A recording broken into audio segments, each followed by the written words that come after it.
여러분 한번 가만히 생각해 보십시오. 내가 이 세상에서 눈을 감고 하나님의 부름을 받는 그 순간, 과연 나는 일평생 많은 사람들 앞에 어떠한 사람으로 인식되고 어떤 사람으로 각인되었을까? 여러분 어떻게 생각하세요? 여러분의 한평생 살아온 삶을 누군가 내 주변에 있는 사람들이 저 사람 나를 가리켜서 어떠한 사람이라고 또 이렇게 평가를 내리실 것 같습니까? 이제껏 우리가 살아오면서 잊지 못하는 사람 두 부류가 있다고 합니다. 첫 번째를 나에게 해를 끼친 사람, 보통 사람들이 잘 잊지 못하죠. 내 마음속에 상처를 주고 나의 인생에 많은 그러한 흠자국을 낸 사람들, 많은 사람들이 잊지 못하고 증오하고 미워하죠. 그래서 어떤 사람은 죽음을 눈앞에 댄 그 순간까지도 그 사람을 용서하지 못해서 정말 고통스러운 그런 임종 앞에서 괴로워하고 있는 그런 모습의 사람들도 보았습니다. 그런가 하면 또 한 사람의 부류가 있습니다. 나에게 정말 이런저런 고마움을 많이 전해준 사람입니다. 생각만 해도 기쁨이 넘쳐나고 그 사람 생각만 해도 마음속에 감사가 넘쳐나는 사람입니다. 여러분의 삶 속에 그런 분이 어디에 계십니까? 누가 그런 분이십니까? 멀리 생각하시고 멀리에서 찾으려고 하지 마시고 여러분 고개를 돌려서 바로 옆에 계신 분을 이렇게 보세요. 한번 해보세요. 그 손을 한번 잡아보세요. 그리고 여러분 옆에 계신 분에게 나지막히 고백해 보세요. 당신 때문에 내가 감사합니다. 좀 쑥스러워 하시는 것 같아요. 부부끼리 앉으신 분은 좀 다시 한번 손을 잡으시고 당신 때문에 내가 더욱더 기뻐합니다. 한번 해보세요.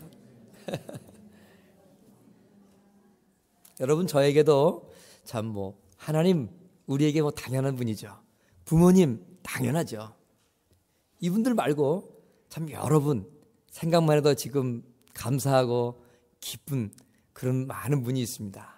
그 중에 때로는 제 신학교 형님 같은 동기 목사님도 계시고요. 또 그 중에는 저의 선배이자 저의 많은 스승이신 그런 또 선배 목사님도 계십니다. 그분들의 은혜를 생각하면 정말 물론 하나님께서 역사하셨기 때문에 가능한 일이겠지만 그분들을 통해서 하나님의 역사하심 속에서 그분의 은혜를 많이 받고 그분의 사랑을 많이 받았기 때문에 오늘도 제가 이 자리에 설 수 있지 않은가 저는 이렇게 생각하고 확신을 합니다. 여러분, 여러분에게는 어떤 사람이 고마운 사람이 되겠습니까? 과연 어떤 사람이 여러분과 저의 마음속에 이 정도 되면 생각만 해도 내가 기뻐하고 감사할 수 있겠다 그런 생각 어떤 사람이 되면 그렇게 되겠습니까? 오늘 성경 말씀은 빌립보서 처음 시작하는 말씀이죠. 오늘 이 말씀을 보면 바울이요 감사하며 또 기쁨 가운데 하나님 앞에 기도를 한다 그렇게 시작하고 있어요. 바울의 성경을 보면요 항상 서신서를 보면 공통점이 몇 가지 있어요. 그 가운데 하나는 뭐냐면 항상 초두에 빼놓지 않고 기쁨과 감사를 표현하는 그런 것이 특징이에요. 그리고 또 한 가지 첨언을 하면 나는 항상 하나님의 사도입니다 하는 자신의 사도성을 강조하는 메시지도 그의 그 성경의 첫 초두에 늘 말씀을 하곤 하죠. 오늘 성경에도 보면 예외 없이 빌립보 교인에 대한 바울의 기쁨과 그리고 감사가 언급되고 있습니다. 여러분 그렇다면 바울이 수많은 역경과 환난 가운데서 이처럼 기뻐하고 감사할 수 있는 이유는 무엇이었을까요? 또 바울이 기뻐했고 감사한 내용, 그 내용은 또 무엇이었으며 그리고 어떤 방식으로 그는 기쁨과 감사를 표현했을까요? 오늘 말씀을 통하여 한번 살펴보고 우리도 바울과 같이 정말 우리 삶 속에 많은 기쁨과 감사의 대상을 우리가 가질 수 있는 축복이 있기를 바랍니다. 그리고 나 또한 누군가에게 그 누군가가 내 자신만을 생각할 때마다 미움과 시기와 질투와 증오가 아닌 그 사람 때문에 내가 감사하고, 그 사람 때문에 내가 기뻐하고, 그 사람 때문에 내가 하나님 앞에 좀 더 나아갈 수 있게 됐지 할 수 있는 바로 그 대상이 될 수 있기를 주의 이름으로 축원합니다. 여러분, 오늘 본문의 3절 말씀을 보면 사도 바울은 빌립보 교인들을 향하여서 내가 너희를 생각할 때마다 나의 하나님께 감사한다 이렇게 말씀하고 있어요. 여러분, 주위의 인생 살면서 많은 사람들 생각하지요. 그 사람 생각할 때마다 어떤 생각 드세요? 속상한 마음도 들 수 있고 화가 날 수도 있겠죠. 그러나 오늘 이 사도 바울은 빌립보 교회 성도를 생각했어요. 그리고 생각하면서 어떻게 해요? 나의 하나님께 감사했다는 거예요. 빌립보 교회 성도들을 생각하면서 하나님 앞에 감사했다. 무슨 까닭이 있지 않겠습니까, 여러분? 사람은 보편적으로 나에게 해를 끼친 사람, 내 마음에 상처를 준 사람 더 잊지 않고 더 오래 기억한다고 합니다. 그게 아마도 긍정보다는 부정이 가져다주는, 어떤 죄가 가져다주는 더 어떤 그 강한 파워가 아닌가 그 생각을 합니다. 그러나 조금만 달리 생각해 보면 여러분, 그 넘어 감사할 수 있는 사람이 우리 주변에 너무나 많이 있더라고요. 기뻐할 수 있는 사람이 너무나 많이 있더라고요. 여러분, 우리가 살면서 청년 시절엔 다 왠지 모르게 한번 염세주의자도 돼보고요. 청년 시절엔 다 부정적인 마음, 이 세상을 바라보면서 비판하는 마음, 비판의 능력도 갖는 시절을 갖게 됩니다. 그때 되면 왜 이렇게 세상이 내 마음에 안 들고 죄다 모든 사람들이 뭔가 다 삐뚤어져 보이고요, 다 틀린 그런 사람 같은, 그런 잘못된 인생을 살아간 것 같은 그런 부정된 마음이 많이 내 생각에 들고, 그 젊은 청년 시대 때 그런 마음 다 한번 가질 수 있을 거예요. 그러나 여러분, 그러한 순간을 넘어서 조금씩 철이 들다 보면 사고의 넓이와 사고의 깊이가 점점 더해지는 성령이 돼서 무르무르 우리의 생각이 깊어지고 익어지면 그런 부정적인 생각보다도 우리의 마음속에는 왜 이렇게 기쁜 일이 많이 있는지요, 왜 이렇게 감사한 사람들이 많이 있는지요. 그래서 그 기쁨과 감사를 생각하면서 이 젊은 시절 때 모났던 마음들이 하나하나 자갈을 깎이듯이 둥글둥글해지면서요, 사람의 마음이 푸근해지고요, 사람의 마음이 넓어지는 거예요. 뭐 어떤 것이라도 들어오면 다 녹아질 것 같은 마음을 갖고요, 다 수용할 수 있는 그런 참된 아비의 마음을 갖게 되는 게 아닌가, 그런 생각을 해봅니다. 오늘 바울은 그의 사역을 감당하면서요, 참 여러 교회 성도를 위해서 기도했던 것을 우리는 성경을 통해서 봅니다. 로마서 9장 3절에 보면 바울은요, 자신의 형제자매들을 향해서 이런 기도를 했어요. 여러분 한번 들어보시겠어요? 나의 형제 곧 골육의 친척을 위해서 내 자신이 저주를 받아 그리스도에게서 끊어질지라도 원하는 바로다. 바울이 이게 무슨 기도입니까? 믿지 않는 동족들, 믿지 않는 친족들 예수 믿게 해달라고. 그들이 예수 믿고 구원만 받는다면 차라리 나는 저주를 받아서 그리스도에게서 끊어질지라도 나는 그들이 예수 믿기를 원한다면 기꺼이 그 자리에 서겠노라고. 형제자매들, 민족들 구원받기를 이처럼 간절히 기도했던 바울의 기도문이에요. 이런 정도 기도하는 바울의 마음, 여러분 한번 생각해 보세요. 어떤 마음이겠어요? 내가 죽어도 좋으니 상대방 살게 해주세요. 내가 하나님께 저주를 받아도 좋으니 예수 믿고 구원받게 해주세요. 간절한 동족과 친족을 위하여 안타까운 마음에서 기도했던 바울의 마음이었다 하는 것을 우리는 알 수가 있어요. 또 한 가지 바울의 기도문 고린도후서 2장 4절을 보면요, 이 고린도 교회 성도를 위해서 바울은 이렇게 기도했어요. 내가 큰 혼란과 애통한 마음이 있어 많은 눈물로 너희에게 썼노니 이는 너희로 근심하게 하려 한 것이 아니요 오직 내가 너희를 향하여 넘치는 사랑이 있음을 너희로 알게 하려 함이라. 이때 바울의 마음 역시 환난과 핍박 그리고 내부로 고통하는 고린도 교회 성도들을 생각하면서 근심 어린 눈물로 간절히 그들을 위하여 기도하는 마음을 볼 수가 있어요. 자식을 낳고 형제자매들이 아들, 딸들이 2-3명 있을 때에 그들이 화목하게 서로 아끼면서 살아가면 이 부모로서 그지없이 기쁘고 즐거울 수가 없어요. 근데 여러분, 만약에 2-3명 낳은 자식들이 서로 원수처럼 헐고 물고 떠들고 싸우면 얼마나 마음이 아프겠어요. 바울은 이처럼 애통하는 마음으로서 한 분 한 분에게 복음을 전하고 이 고린도 교회 성도를 모아서 교회를 세웠는데 그 안에 파당이 생기고요. 서로 내가 옳다고 싸우고요. 거짓된 선지자들이 들어와가지고 잘못된 복음이 아닌 비진리를 가리켜서 서로 사랑하기보다는 미워하고 증오하며 싸우는 그 모습을 보는 그 바울의 심령이 얼마나 괴롭겠어요. 자식들 싸우는 거 바라보는 부모의 마음 같지 않았겠어요? 그래서 이처럼 간절한 마음으로 바울은 자신의 친족 구원받기를 위하여 기도했고 자신이 정말 눈물로 기도하며 세웠던 하나님의 교회가 다시 회복되기를 위하여 간절히 바울은 기도했던 것입니다. 여러분 마찬가지입니다. 비록 오늘 본문을 기록하는 사도 바울은 복음을 전하다가 억울하게 이 감옥에 수감되어 있는 그런 형편이었어요. 그래서 빌립보서를 비롯한 몇 가지 성경을 가리켜서 감옥 안에서 기록했다 해서 옥중서신이라 그렇게 말하고 있지 않습니까, 여러분? 고통스러운 상황이었어요. 괴로운 상황이었어요. 눈물이 나고 때로는 억울함 속에서 잠을 자지 못하는 그 분노가 일어날 수도 있는 그런 상황이었어요. 그렇지만 그런 바울, 빌립보 교회의 성도들을 생각하면서 감사가 넘쳐나고 기쁨이 넘쳐났던 것입니다. 여러분 사실 사도 바울이 복음을 전한 많은 사람들 가운데에도 보면은요, 오늘 이 빌립보 교회 교인들처럼 그렇게 바울이 애착을 가지고 기뻐하고 감사했던 성도들도 많지 않았습니다. 빌립보 전체를 통해서도 알 수 있었지만 빌립보 교회는 다른 여러 교회에서 발생한 이단 문제 없었어요. 이방인들의 풍습을 쫓는 모습들 이 빌립보 교회에서는 찾아볼 수가 별로 없었어요. 그리고 비진리가 들어와서 정말 하나님 아버지 앞에서 정말 서로 싸우고 파당을 짓는 모습 빌립보서에는 소개되고 있지 않습니다.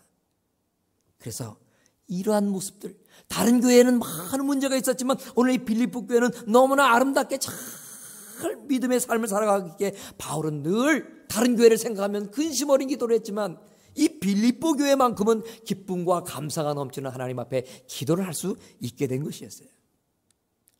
이러한 빌립보 교인들의 신실한 생활, 이러한 믿음 생활은 바울이 기뻐하며 하나님께 감사할 수 있는 큰 조건이 되었던 거예요. 그래서 바울은 빌립보 교인들을 생각할 때마다 오늘 말씀처럼 하나님께 감사와 기쁨으로 기도를 드릴 수 있게 된 것이죠. 바울이 빌립보 교인들을 위해서 이와 같이 기도를 드렸다는 것은, 기쁨과 감사의 기도를 드렸다는 것은 바울 자신뿐만 아니라 그러한 원인을 제공하는 빌립보 교회 그 성도들에게도 대단한 자랑거리요 기쁨이요 하나님 앞에서 영광이 아닐 수가 없었던 거예요. 바울이 빌립보 교인들 생각할 때마다 하나님께 감사하고 기쁨 가운데 기도했다고 그랬죠. 좀 더 무엇 때문에 그랬을까? 오늘 바울은 그 구체적인 이유를 말씀하고 있어요. 5절 말씀 볼까요? 첫날부터 이제까지 복음에서 교제했기 때문에 바울은 이처럼 하나님 앞에 빌립보 교회 성도들을 볼 때마다 감사하며 기도할 수 있었고 기쁨으로 기도할 수 있었다고 말하고 있는 거예요. 여러분 여기서 첫날부터 이제까지 이 무슨 말일까요? 빌립보 교회가 바울로부터 복음을 듣고 세워지던 때, 이때가 바로 오늘 말씀 중에 첫날에 해당하는 거예요. 사도행전 16장을 보면요, 바울은 선교 여행을 떠납니다. 그러던 가운데 빌립보 지역을 방문하는데요, 그 빌립보 지역에서 한 여인을 만나게 되는 거예요. 우리가 잘 알듯이 그 여인이 누굽니까? 자주장사 루디아라 하는 여인이었어요. 바울은 이 여성을 만나서 바로 안수를 하고 세례를 주고 그의 가족들을 세례를 주면서 그의 가족을 중심으로 해서 교회를 세우게 되는데, 그것이 바로 성경에 나와 있는 빌립보 교회의 기원인 것입니다. 오늘 이 루디아라 하는 여인은요, 하나님을 경외하는 여인이었어요. 그리고 모든 가정들을 사랑하고 자기의 식소들을 아끼고 존경하고 그리고 열심으로 땀 흘려서 사업을 하고요, 그것을 가지고 교회를 섬기고 많은 사람들에게 더욱더 복음을 전하고 힘들고 어려운 사람들을 섬기는 아름다운 루디아 같은 여인이었어요. 여러분, 우리가 교회에서 직분을 받죠. 직분을 왜 받을까요? 하나님 교회의 직분이라는 것은 명예직이 결코 아니에요. 마치 어깨에 대한 무슨 계급장이라든지 견장이 아니라 이 말이죠. 그것 차고 괜히 어깨에 힘주라고 하나님께서 직분 주신 것 아니라는 것이죠. 왜 우리에게 직분을 주었을까요? 오늘 사도행전 16장에 나오는 빌립보 교회의 설립을 위하여 힘썼던 귀한 씨앗과 같은 루디아, 이 루디아처럼 되라고 하나님께서 우리에게 직분을 주시는 거예요. 자신의 모든 힘을 다하여서 성도를 섬기는 이 루디아, 자신의 열심을 다해서 물질을 가지고 교회를 섬기는 이 루디아, 자신의 근력과 시간을 가지고 교회를 위하여서 힘써 헌신하고 충성하라고 하나님께서는 우리에게 직분을 주시는 거예요. 그렇기 때문에 우리 모든 직분자들은 오늘 이 루디아와 같이 교회를 위하여 피땀을 흘릴 수 있는 그런 각오를 갖고 있어야 돼요. 이러한 빌립보의 개척 초기부터 10년 뒤에 바울이 복음을 전하다가 로마의 옥중에 수감되게 되는데요, 그런 바울을 향하여서 빌립보 성도들은 끊임없이 중보의 기도를 했고요, 끊임없이 물질로 그의 선교 사역 가운데 물질의 후원을 했고요, 끊임없이 대표를 뽑아가지고 바울을 위로하고 격려하는 그런 많은 메신저들을 그 빌립보 교회 성도들 가운데 뽑아서 그의 사역을 후원했던 그런 빌립보 교회의 모든 바울을 향한 사랑의 과정들이 있었는데, 그것이 끝난 것이 아니라 비록 복음을 전하다가 영어의 몸이 된 바울이지만 이 감옥 안에 있는 이 순간까지, 처음부터 지금까지 하나님의 영광을 위해서 봉사하고 충성했던 빌립보 교회 성도들의 그 마음, 그리고 함께 더불어 사역하는 이 사도 바울을 향하여 영적으로 육적으로 섬기고 있는 이 빌립보 교회 성도들의 후원의 마음, 영적 후원의 마음, 처음부터 지금까지 끊이지 않았다는 것이죠. 그런데요, 바울은 이처럼 교회가 세워지면서 복음 전하면서 정말 어둠 속에서, 정말 감옥 속에 갇혀있는 내 자신을 끝까지 변치 않는 마음으로 영육간에 후원하고 있는 그 빌립보 교회 성도들의 그 모든 삶, 그 모든 과정을 이렇게 표현합니다. 복음 안에서의 교제였다. 복음 안에서의 교제였다는 거예요. 복음 안에서 교제였다라는 이 말씀은 빌립보 교회 성도들이 바울을 영적으로 끊임없이 후원했다는 얘기예요. 늘 기도하고 또 물적으로 끊임없이 선교 후원금을 또 이렇게 해주면서 서포트 해주면서 그의 사역을 섬겼다는 거예요. 여러분, 우리 모두들 안에 이처럼 복음 안에서의 교제가 회복되어야 됩니다. 우리가 정말 서로 아끼고 존경하면서 좀 믿음 가운데서 서로 영적으로 일어설 수 있도록 쓰러진 자를 일으켜 세워줄 수 있는 그런 자가 되어야 되고요, 힘들고 어려운 자들에게 더욱더 도움을 주고 기도해주고, 그런 자들이 진정 복음 안에서의 그런 교제를 이루는 일인 것입니다. 예전에 저는 건설회사에 좀 다닌 적이 있어요. 건물을 세우려면요, 일본 말로 건축 그 물건들 이름을 이제 영어로 얘기하는데 굉장히 재밌어요. 이제 한 층 한 층 건물이 올라가면요, 그 밑층에 많은 쇠 파이프를 서포트, 지지하는 거죠. 근데 그걸 이제 일본 사람들이 이제 말한 그 건축 용어는 오늘날 많은 건축 현장에서도 삿보도라고, 삿보도. 서포트가 왜 삿보도가 됐는지. 그 수십 개, 수백 개의 건물이 세워질 때 그 삿보도, 서포트가 세워진다 이 말이에요. 그저 굳건히 콘크리트이 철근과 함께 양생이 돼서 한 층 한 층 올라가게 되는 거예요. 여러분, 내 힘으로 하나님 앞에서 올바로 설 수 있고 내 능력으로 얼마든지 건강하게 자립할 수 있겠지만, 사람 인자가 한문으로 왜 사람 인자인가요? 받쳐줘야 된다는 거예요. 홀로 설 수 없다는 것이죠. 다 서포트가 있어야 된다는 거예요. 그래서 여러분, 옆에 계신 분이 바로 나의 서포트. 그래서 당신 때문에 내가 감사하고, 당신 때문에 내가 기쁘고, 당신 때문에 내가 온전한 그리스도인을 살아갈 수 있습니다.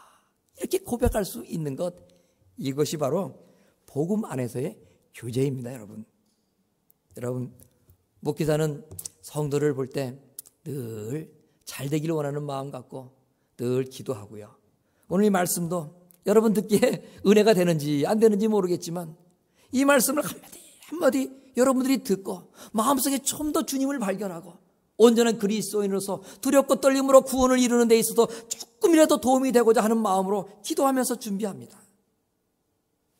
그런 의미에서 이것도 보면 목회자로서 여러분들과의 복음 안에서의 교제를 이루어가는 그런 열정의 투영이다 볼 수 있는 거예요.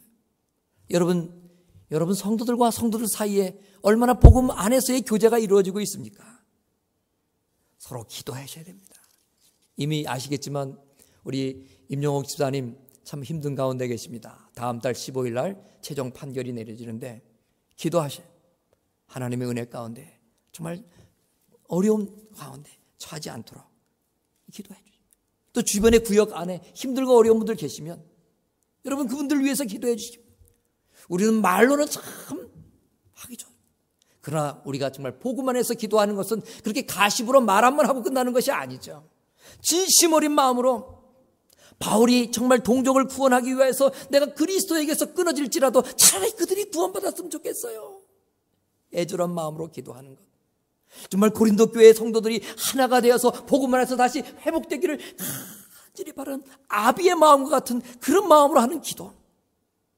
우리 가운데 다시 회복되어야 될 줄 믿습니다. 이것이 바로 복음 안에서의 교제인 것입니다.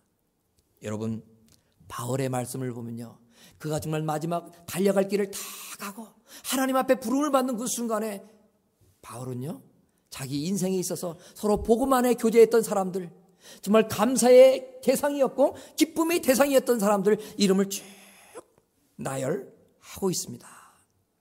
그 가운데 여러분 로마서 16장을 보면 베베라는 사람이 나오죠. 뭐라고 서술을 했습니까? 16장 2절을 보세요. 그가 여러 사람과 나 바울의 보호자 되었습니다. 힘들고 어려운 인생 살아갔던 그 바울, 그럴 때마다 늘 옆에서 지켜주고 그와 함께했던 베베, 영원히 잊지 못할 감사케 하는 그런 사람이었습니다. 브리스길라와 아굴라라는 사람 여러분이 이름 아시죠? 16장 3절을 보면 바울의 동역자였어요. 그리고 저희는 내 목숨을 위하여 자기의 목이라도 내어놓았다. 바울을 위해서라면 목숨까지도 아끼지 않았던. 그래서 바울은 이 브리스길라와 아굴라를 생각할 때마다 늘 감사할 수 있었고 기쁨으로 하나님을 찬양할 수 있었다는 거예요. 안드로니고와 유니라는 사람도 있어요. 이들은 나와 함께 갇혔던 자다. 왜 갇혔을까요? 비즈니스 하다가? 아니죠. 하나님 사역하다가 복음 전하다가 억울하게 감옥에 갇혔던 거예요. 기꺼이 함께 어둠의 자리, 고통의 자리, 괴로움 자리, 혼란의 자리에 함께했던 이 안드로니고와 유니아, 브리스골라, 아굴라, 베베. 바울이 이들을 생각할 때 어찌 하나님 앞에 감사하지 아니할 수 없고 어찌 하나님 앞에 기쁨으로 기도하지 아니할 수 있을까요, 여러분? 이런 사람이 과연 제 삶 속에 있는가? 이런 사람들이 과연 여러분의 삶 속에 있는가? 오늘 말씀을 통해서 우리가 다시 한번 보아야 됩니다. 그런데 여러분, 오늘 이 말씀 6절을 보면요, 빌립보 교인들 속에 착한 일을 시작하신 이가 그리스도 예수의 날까지 이루실 줄을 확신한다, 이런 말씀이 있어요. 빌립보 교인들은 이처럼 아름다운 삶을 살았어요. 복음 안에서 교제를 했어요. 그런데 무엇 때문에 어떤 능력으로 이런 삶을 살아갈 수 있었을까? 빌립보 교회 성도들이 다른 교회 성도들보다 일찍이 인생이 철이 들어서 다 어른스러워서 성숙해서 그럴 수도 있었겠죠. 근데 여러분, 똑같은 성정이 똑같은 사람들이었어요. 이곳이나 저곳이나 똑같이 박해가 있었고요, 예수 믿기 어려웠어요. 많은 시험과 환난이 있었어요. 많은 이단자들의 공격이 있었어요. 그럼에도 불구하고 이들은 그리하지 않았는데, 오늘 바울은 그리하지 아니할 수 있었던 힘, 원동력이 뭐냐? 하나님께서 끝까지 지켜주시고 빌립보 교인들 속에 착한 일을 시작하신 이가 하나님 예수 그리스도예요. 그분이 예수 그리스도의 날까지, 다시 재림하실 그날까지 그것을 이루실 줄을 확신하노라. 하나님께서 함께 하셨다는 것이죠. 여러분, 아무리 우리가 능력이 많아도 다 우리는 연약합니다. 아무리 외적인 조건을 많이 가진 자라 할지라도 하나님 앞에서는 다 벌레와 같고 안개와 같고 티끌 같은 연약한 인생이라고 그랬잖아요. 그런데 어떤 사람은 그 중에서도 오늘 빌립보 교인들처럼 우뚝우뚝 믿음의 그런 어려움 속에서도 넘어지지 않고 끝까지 초질간 하나님의 능력자로서 살아가는 모습을 봅니다. 그 사람이 능력이 있어서 그럴 수도 있겠어요. 그 사람이 믿음이 좋아서도 그럴 수도 있겠어요. 그러나 하나님의 말씀은, 오늘 사도 바울은 그게 아니다라고 말씀을 해요. 무엇에서 그 힘이 나온다고 그랬어요? 예수 그리스도.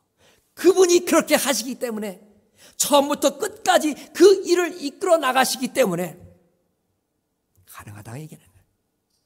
신학적으로 칼빈의 오래 교리 가운데 여러분, 성도의 견인이라는 말이 있어요. 견인, 그럼 잡아 끈다, 뭐 이런 뜻이죠.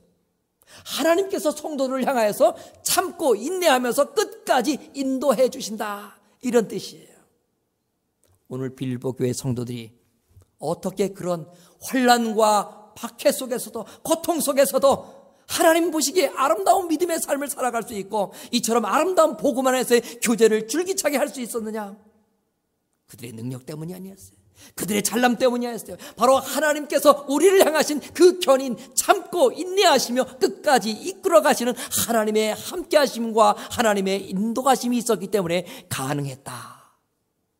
결국은요, 바울은 빌립보 교인들을 향해서 칭찬하며 격려하지만, 그 빌립보 교회 교인들을 향한 칭찬과 격려 속에서는 하나님을 찬양하고 있더라고요.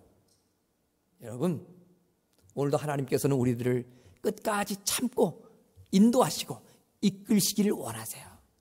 어디까지요? 정말 하나님의 그 경륜에 이르기까지, 우리가 이 세상 살아가면서 우리의 사명을 잘 감당하기까지, 주님 다시 오실 그날까지, 아니 먼저 우리가 하늘나라 간다면 하나님 앞에 설 그날까지, 이 땅에서 두 발 붙이고 살아가는 그날까지 하나님께서는 우리를 이처럼 아름다운 복음 안에서의 교제를 하게 하시고, 그리고 누군가를 향한 감사의 주인공, 누군가를 향한 기쁨의 대상이 되기를 원하신다, 이 말이죠. 옛날에 사슴 한 마리가 있었는데요. 사슴이 뭐 옛날에만 있나요? 지금도 사슴은 있죠. 시냇가에 이렇게 자기 모습을 바라봤대요. 순놈이었나 보죠. 뿔이 막 수려하게 나니까 자기가 바라보기에도 물에 비친 자신의 모습이 너무너무 아름다웠나 봐요. 이야, 정말 이 뿔 멋있다. 그 자아도취에 빠졌어요. 근데 가만히 있다가 기쁜 가운데 자아도취에 빠져서 황홀경에 빠졌던 그의 표정이요, 갑자기 주르륵 일그러지는 거예요. 왜 그럴까요? 또 시냇가에 비춰진 자신의 가느다란 다리를 보면서, 야, 어째 이렇게 다리가 못생겼나, 이거 너무 이렇게 가느다란가, 볼품이 없다는 거죠. 그런 낙심 속에 가만히 있는데 갑자기 왠지 모르게 그냥 평소 때 느끼지 못한 분위기가 느껴지면서 좌우를 보니까 저쪽에서 사자가 자신을 공격하려고 살살 기어오고 있는 거예요. 놀래가지고 냈다, 걸음아 날 살려라 하고 사슴이 막 뛰어가는데요.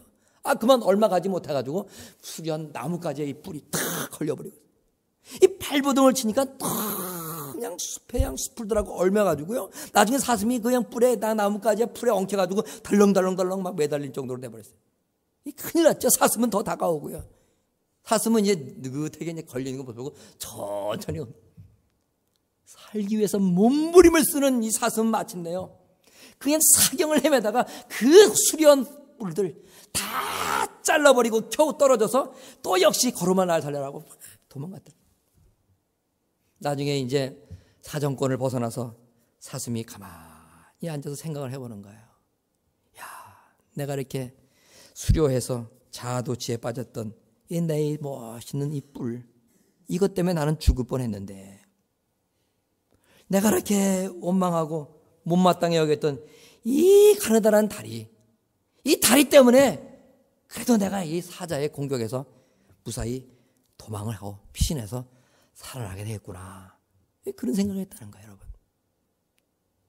여러분, 내 인생 가운데도 사슴의 뿔과 같은 화려한 거 있을 수 있어요. 그러나 여러분, 그 화려함 자랑하지 마세요. 그 화려함 때문에 교만하지 마세요. 내 인생 가운데 때로는 사슴의 다리가 같이 볼품없고 내 자신 열등감에 휩싸일 게 얼마든지 그렇게 할 만한 내 인생의 조건들이 있을 수 있어요. 그러나 여러분, 그거 가지고 낙심하지 마세요. 그거 가지고 열등에 빠지지 말고요, 그거 가지고 자기 비하하지 마세요. 여러분, 하나님 앞에서는 다 이유가 있어서 사슴에게 그런 다 가느다란 다리를 주셨던 거 아니에요. 내가 보기에 정말 내 열등이고 나의 약점이라고 생각해도 그것조차도 하나님께서 나에게 이유가 있어서 주셨다. 여러분, 그렇게 우리는 생각해야 돼요. 하나님께서 오늘도 참고 인내하시고 나를 이끌어 가시는데 그런 약점 있는 나를 있는 모습 그대로 하나님께서 지켜주시고 끝까지 견인 이끌어 주신다는 것을 우리는 생각해야 돼요. 그렇게 생각하면 바로 나의 약점이라 생각했던 내 인생의 어떤 그런 단면들, 내 어떤 신체적인 조건들, 삶의 여러 가지 컨디션들, 그것이 더 이상 나를 기분 나쁘게 만들지 않고 그것이 나를 더 이상 우울하게 만들지 않아요. 이런 하나님의 견인, 하나님의 뜻을 우리가 깨닫게 되면 그것으로 인하여 감사하게 되고 불평만 만들어냈던 그 내 삶 속의 어떤 조건들, 내 신체적인 조건들, 삶의 컨디션이 나를 감사하게 한다네요. 저 사람만 없으면 내 인생이 편해질 텐데, 저 사람만 없으면 내 팔자가 편해질 텐데, 그러면서 미워하고 증오하며 살아갈 수도 있어요. 그래 여러분, 우리가 조금 더 하나님의 그 견인, 하나님의 섭리를 깨닫으면 그 불평과 원망 넘어 그 사람을 통해서 내가 더 회개하고, 그 사람을 통해서 내가 더 하나님 앞에 감사할 수 있고, 그 사람을 통해서 내가 하나님 앞에 더 기쁘게 기도할 수 있는 창이 있다는 것을 우리는 알게 된다 이 말이죠. 오늘 이 빌립보의 성도들의 그런 아름다운 복음 안에서의 교제의 모습을 보면서 고통과 환난과 역경 속에 있었던 바울이었지만 하나님의 섭리를 깨닫고 하나님의 경륜을 깨달으면서 슬퍼하고 분노하지 않고 하나님을 찬양하고 하나님을 향하여서 기도했던 바울이었어요. 여러분에 있는 많은 컨디션 가운데에 미워하는 조건들, 저것만 없으면 하는 조건들 무엇입니까? 내 안에 그것이 무엇입니까? 아니면 내 바깥에 누구 사람입니까? 어떤 조건입니까? 우리가 하나님의 이러한 견인, 하나님의 은혜를 깨달아야 됩니다. 그러면 그것을 통하여서 복음 안에서 더욱더 우리가 서로 교제할 수 있게 되고 그 속을 통하여서 하나님을 높이 찬양할 수 있고, 그것을 통하여 내가 눌렸던 영이 활짝 열려서 바로 그것을 통하여 또 다른 생각, 하나님 아버지를 향하여 높이 기도하고 찬양할 수 있는 그런 은혜가 열리게 되는 것입니다. 우리 모두 복음 안에서 힘써 교제하며 하나님의 이런 놀라운 뜻을 알고 우리의 삶 속에 감사와 기쁨이 하나님을 향해서 더욱더 넘쳐날 수 있는 저와 여러분 아름다운 인생 되기를 주의 이름으로 축원합니다.